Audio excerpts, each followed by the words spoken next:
So I posted earlier about one of these locks, how I cut it open.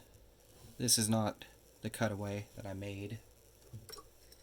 The rudimentary cutaway is this one with this key.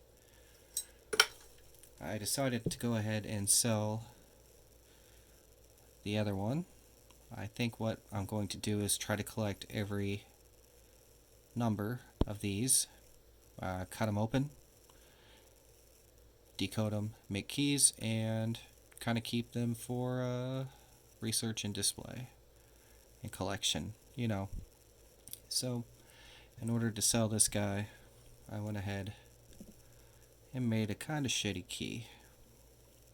I like it though. God, it's really dirty. That's where the Keyway King bit into the plastic. This is a B92, typically used on your older Grand Prix cars, Pontiacs. It was thinner than the B86, but it still required milling on the Keyway King, so I whittled it down to a thin width. I used my cutaway to make it, and I serrated the top so you know which way to face it. The top serrations face the letters, number 14 visible. If you're doing it like this, you're doing it wrong. If you're doing it like this, you're in the money. So this padlock is currently for sale on eBay.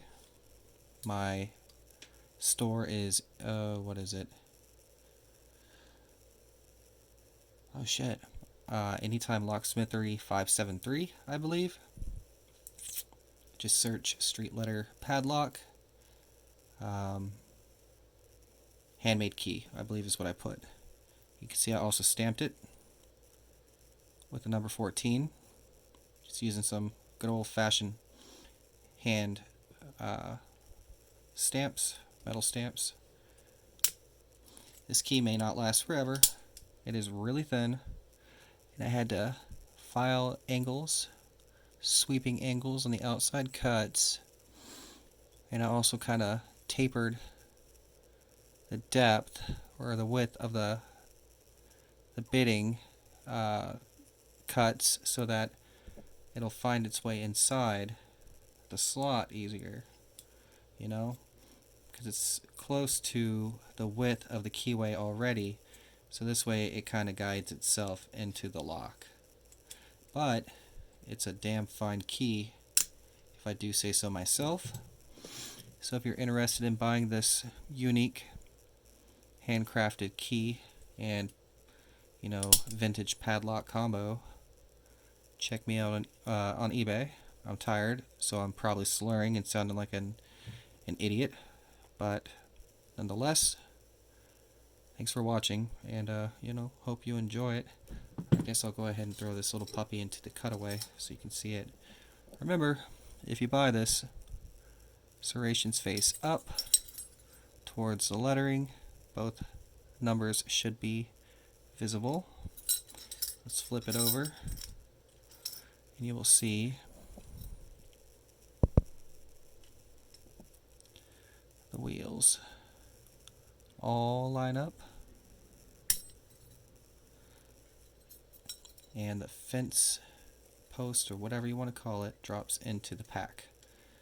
Then whenever you release or push the shackle, you release the spring-loaded wheels or levers, and it resets.